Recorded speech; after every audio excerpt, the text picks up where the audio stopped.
Alors maintenant, on va voir comment enregistrer euh, des, des salariés qui viennent vous acheter des places de cinéma, des bouteilles de champagne, du chocolat, etc. Donc ça va se passer exactement comme les événements, à ceci près qu'on va suivre un stock. On va suivre un stock de billets. Donc la première étape, ça va être de paramétrer le stock. Après avoir paramétré le stock, on paramétrera la boutique, les subventions qui s'appliquent à la boutique et on enregistrera les achats. Donc on y va. Première étape, ici dans événements boutique, j'ai gestion de stock. Donc je clique dessus et je vais enregistrer un nouveau stock. Là, on va enregistrer qu'on a acheté par exemple des places UGC, une quantité de 70 et une valeur unitaire de 8 euros. Je les ai achetés aujourd'hui.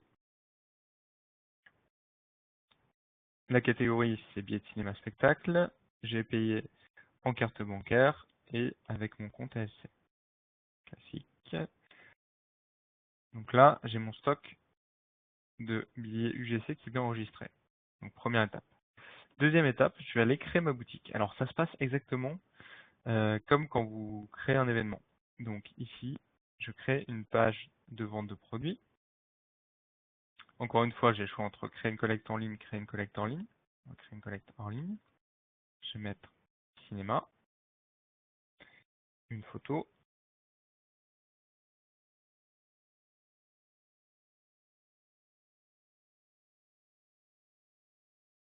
Tiens, en fait, pour changer, on va créer une collecte en ligne. Donc je mets créer une collecte en ligne. Donc là, je mets une description. Alors cinéma, UGC, rendez-vous, etc. C'est super. Ici, je peux ajouter des conditions générales de vente, des pièces jointes. Je vais mettre un début des ventes et une fin des ventes. Et ici, donc j'ai deux choix. Soit je vais distribuer des produits sans gestion de stock, c'est-à-dire j'ai pas envie de suivre mes stocks. Mais du coup, alors ça ne servait à rien de les enregistrer par ailleurs. Mais ici, nous, on va enregistrer des produits avec gestion de stock. Donc ici, je clique sur Nouveau et je vais choisir UGC. Voilà. Donc, je peux mettre des options de livraison éventuellement.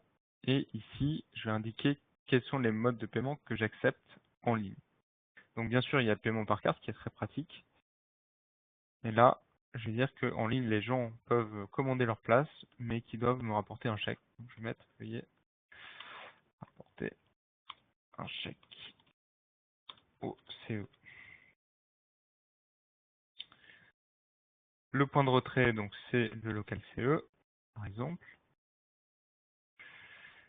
Et ici, vous allez juste mettre que l'événement va venir se mettre donc dans le catalogue au niveau des événements du CE. Et je publie.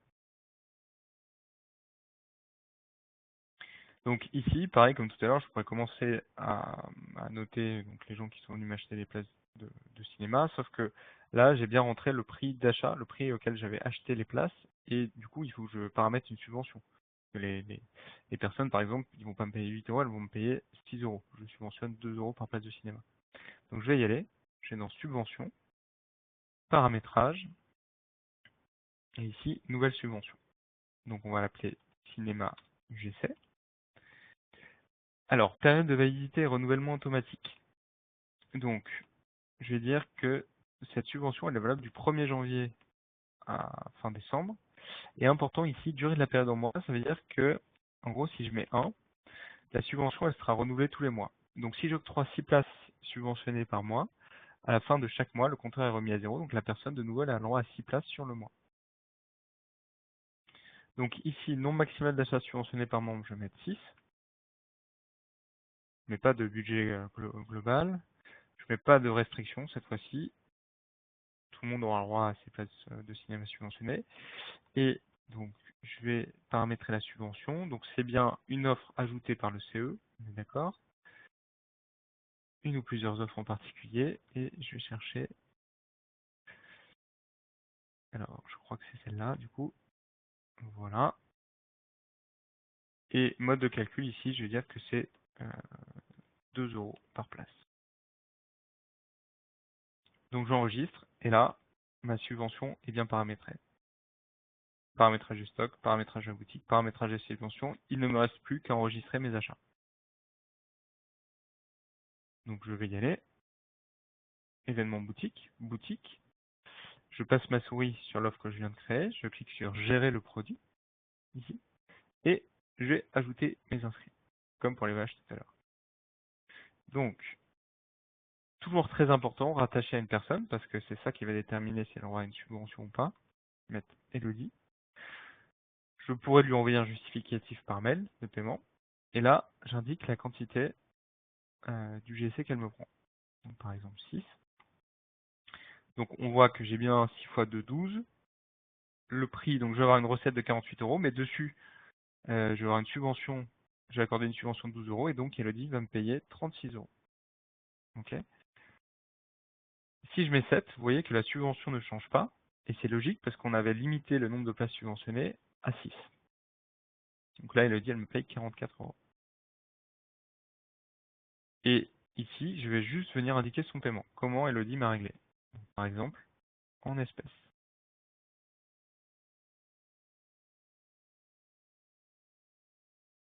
Voilà. Donc là, dans le listing de mes acheteurs, j'ai bien Elodie. On sait qu'elle a payé, c'est un ajout manuel, c'est moi qui l'ai ajouté. Et elle m'a pris 7 UGC. Si je vais regarder le détail, le petit œil ici, je peux voir ce qui s'est passé en compta. Je vois que j'ai une recette de 56 €, dessus une subvention de 12 €, et du coup le paiement d'Elodie, il est bien de 44 €. Et encore une fois, je peux voir comment elle m'a réglé, donc là je vois que c'est en espèces. Ok. Alors, pour ma boutique ici, donc j'ai créé une boutique en ligne. Donc si je retourne sur mon site internet et que je vais dans mes offres, ici dans les événements du CE, on voit que j'ai l'offre que je viens de créer qui s'appelle Cinéma. Donc ça veut dire que les personnes vont pouvoir effectivement acheter en ligne. Donc j'ai cliqué sur j'achète. Voilà, on va dire que j'achète 3 billets. Ça me calcule bien le montant total, la subvention et du coup le montant que je vais payer. J'accepte les conditions de vente. Et ici, donc l'option, la seule option que j'ai activée en ligne, c'est paiement par chèque. J'aurais pu activer paiement par carte, mais là j'ai activé paiement par chèque. Donc je clique sur paiement par chèque.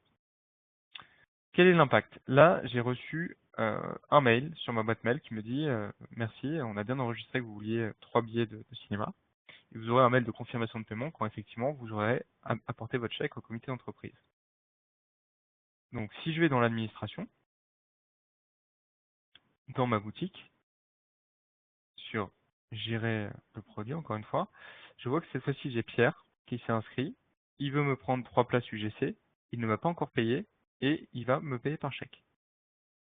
Donc comment je règle ça? Parce que là en fait Pierre a une dette envers le CE. Donc une fois que Pierre est venu au CE pour m'apporter son chèque, je vais juste aller ici sur détail. On voit qu'il lui reste à payer 18 €. Je vais voir ce qui se passe en compta. Là, j'ai encore un euro grisé, c'est-à-dire que paiement à recevoir. Et pour indiquer que j'ai reçu son paiement, c'est comme tout à l'heure pour les événements. Je vais juste mettre ici paiement reçu.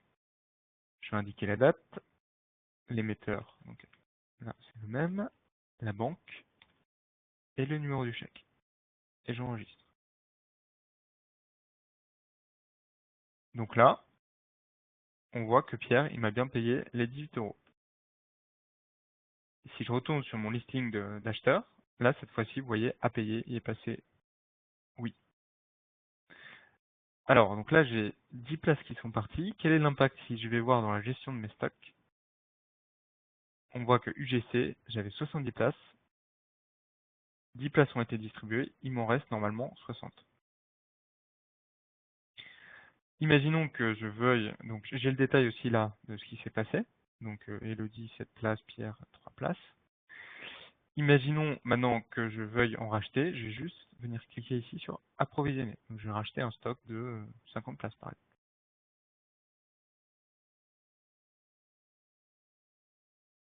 Ok, donc ça c'est vraiment, ça vous permet vraiment de tout enregistrer, les subventions, l'achat, les recettes, etc.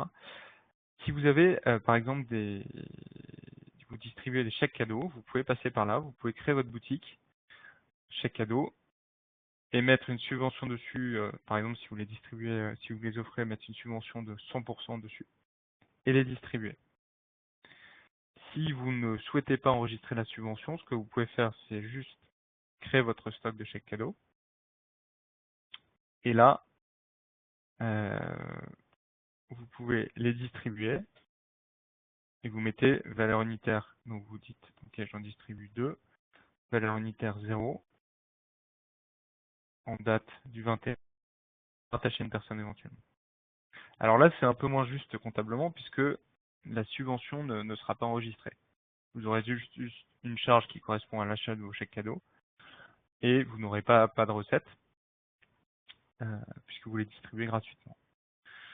Vous n'êtes pas obligé de rattacher une personne. Si vous voulez, vous pouvez dire, bon ben voilà, moi je vais distribuer tous mes chèques cadeaux, mes 50 chèques cadeaux à telle date. Mais encore une fois, c'est moins juste comptablement. Moi, je vous conseille vraiment de créer une boutique chèque cadeau. Enfin, d'abord créer un stock chèque cadeau. Ensuite, une boutique pour vos chèques cadeaux. Créer une subvention de 100% qui va venir s'appliquer à cette boutique et enregistrer à chaque fois que vous distribuez des chèques. Voilà pour tout ce qui est gestion de vos billetteries, de vos boutiques.